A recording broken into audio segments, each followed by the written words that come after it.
Kita berdoa. Anugerah di dalam Yesus Kristus, pribadi kedua dari Allah Tritunggal yang telah menyatakan cinta kasih bagi kami, kami beroleh pengampunan.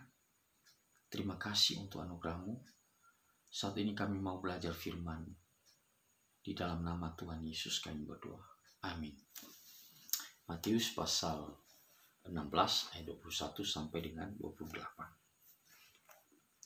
Sejak waktu itu, Yesus mulai menyatakan kepada murid-muridnya bahwa ia harus pergi ke Yerusalem dan menanggung banyak penderitaan dari pihak tua-tua, imam-imam, dan ahli-ahli Taurat, lalu dibunuh dan dibangkitkan pada hari ketiga. Tetapi Petrus menarik Yesus ke samping dan menegur dia. Katanya, Tuhan, kiranya Allah menjauhkan hal itu sekali-kali takkan menimpa engkau. Maka Yesus berpaling dan berkata kepada Petrus, "Enyalah iblis, engkau suatu batu sandungan bagiku, sebab engkau bukan memikirkan apa yang dipikirkan Allah, melainkan apa yang dipikirkan manusia." Lalu Yesus berkata kepada murid-muridnya, "Setiap orang yang mau mengikut aku, ia harus menyangkal dirinya, memikul salibnya, dan mengikut aku. Karena barang siapa mau menyelamatkan nyawanya, ia akan kehilangan nyawanya. Tetapi barang siapa kehilangan nyawanya karena aku, ia akan memperolehnya. Apa gunanya seorang memperoleh seluruh dunia, tetapi kehilangan nyawanya? Dan apakah yang dapat diberikannya sebagai ganti nyawanya? Sebab anak manusia akan datang dalam kemuliaan Bapanya, diiringi malaikat-malaikatnya. Pada waktu itu ia akan membalas setiap orang menurut perbuatannya. Aku berkata kepadamu, sesungguhnya di antara orang yang hadir di sini, ada yang tidak akan mati sebelum mereka melihat Anak Manusia datang sebagai Raja dalam kerajaannya." Ya saudara, sebenarnya dalam teks kita ini Yesus sedang mengungkapkan inti daripada Injil itu. Khususnya di dalam ayatnya yang ke-21. Ketika dia berkata bahwa ia harus pergi ke Yerusalem dan menanggung banyak penderitaan. Penderitaan yang seperti apa? Penderitaan yaitu dibunuh dan dibangkitkan pada hari yang ketiga. Jadi sebenarnya ada dua hal yang sangat besar yang sedang diberitakannya di sini, yaitu bahwa ada pembunuhan terhadap dirinya, dan di balik itu, setelah itu ada juga kebangkitan di hari yang ketiga. Ini inti daripada Injil itu, Bapak Ibu. Ya, jadi visi misi kedatangan Tuhan Yesus ke dalam dunia ini, dia mengambil rupa manusia, inkarnasi, menjadi daging sama seperti kita, hanya saja dia tidak berdosa. Untuk apa? Untuk menunaikan tugas ini. Dibunuh oleh siapa? Udah jelas di situ. Para pembunuhnya dikatakan tadi di situ, para tua-tua, para imam-imam, ahli-ahli Taurat. Ini golongan orang-orang beragama, ya, golongan orang-orang yang menjadi pemimpin agama Yahudi. Tapi justru orang-orang inilah yang berusaha melakukan pembunuhan terhadap dirinya. Tapi ingat bahwa tidak hanya berhenti sampai kematiannya. Dia juga bangkit. Untuk apa dia bangkit? Untuk menyatakan kemenangan. Bahwa maut itu tidak menguasai dirinya. Dan itulah yang dikerjakan oleh Tuhan Yesus ketika dia mati di salib dan bangkit pada hari yang ketiga. Nah, Petrus sebagai salah seorang murid yang sifatnya itu, kalau boleh saya katakan dalam bahasa yang kasar begitu, gerasa gerusu begitu ya. Atau dalam ilmu psikologi katanya itu sanguin. Sanguin itu maksudnya begitu ceplos-ceplos cepat bereaksi, dia langsung bereaksi di situ. Dia tarik Yesus ke samping, Dan dia seakan-akan marah, menegur Yesus, jangan, nggak boleh terjadi hal itu kepadamu. Ya, jadi Petrus ini model orang yang meluap-luap ya, emosinya meluap-luap.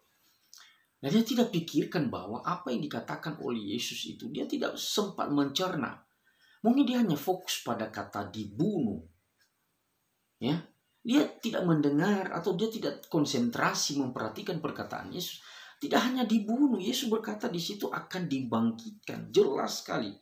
Ya, jelas sekali dalam ayatnya yang ke-21 tadi. Lalu dibunuh dan dibangkitkan pada hari ketiga.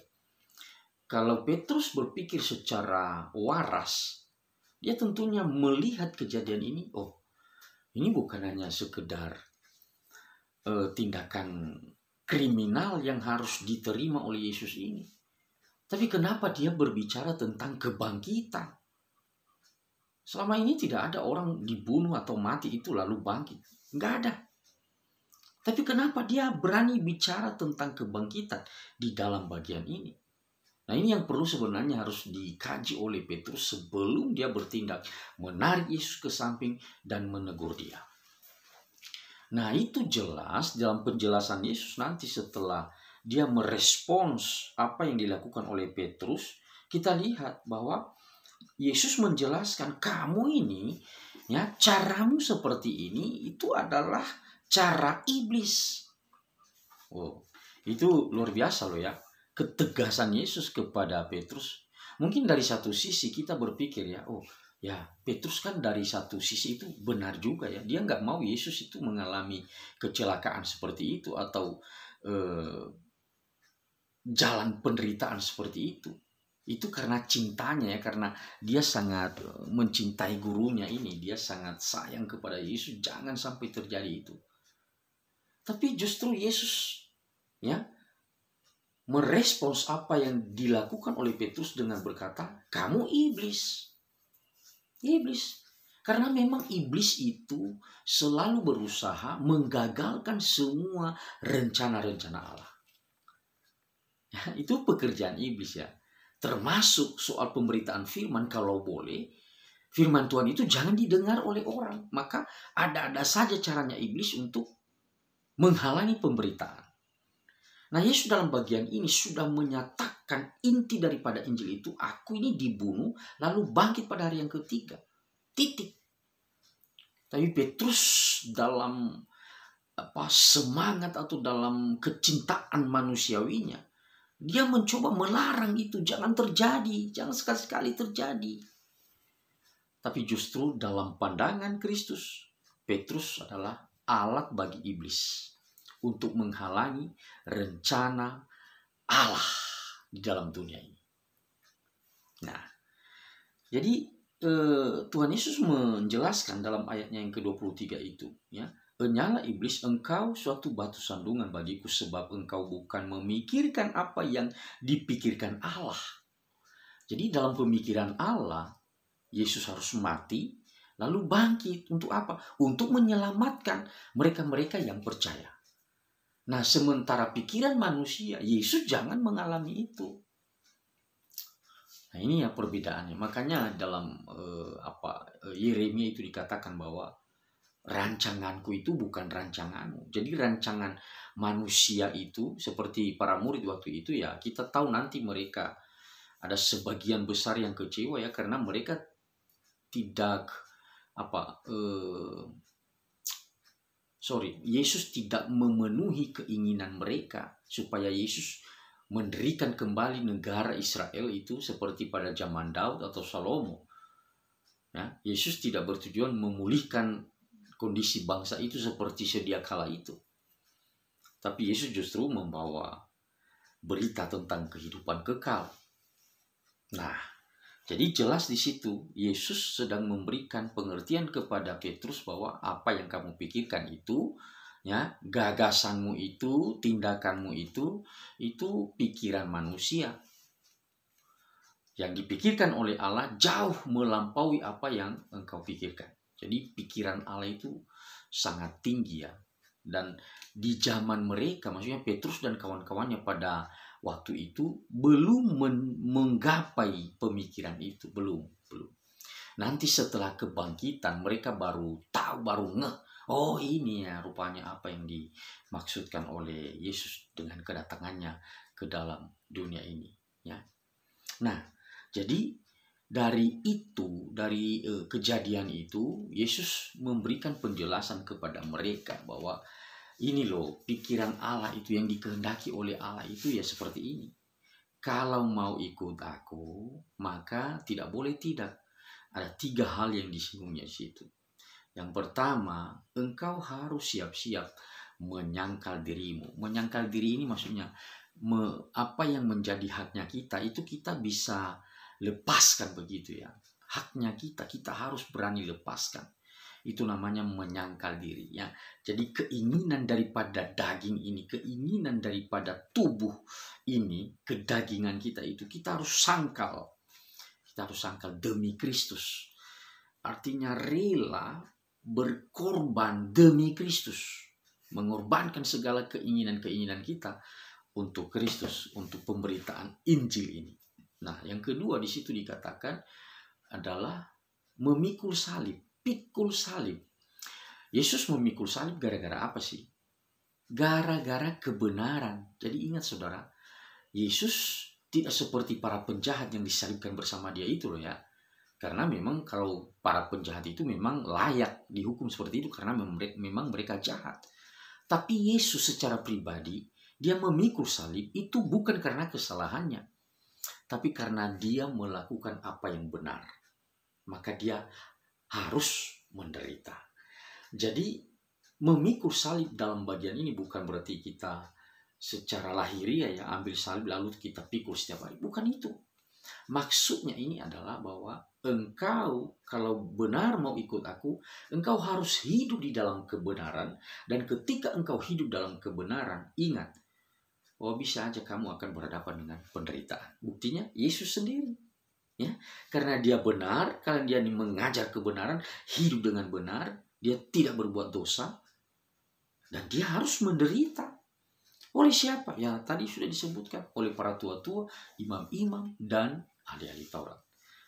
Nah, jadi baru poin yang ketiga, Yesus jelaskan setelah itu, yaitu baru ikut aku. Come after me. Baru persis di belakang Yesus, ikut Yesus. Jadi mengikut Yesus ini perlu komitmen ya. Ya, perlu komitmen, perlu keutuhan hidup ini diserahkan untuk mengikuti Yesus. Jangan hanya setengah-setengah. Ya, jangan hanya setengah-setengah.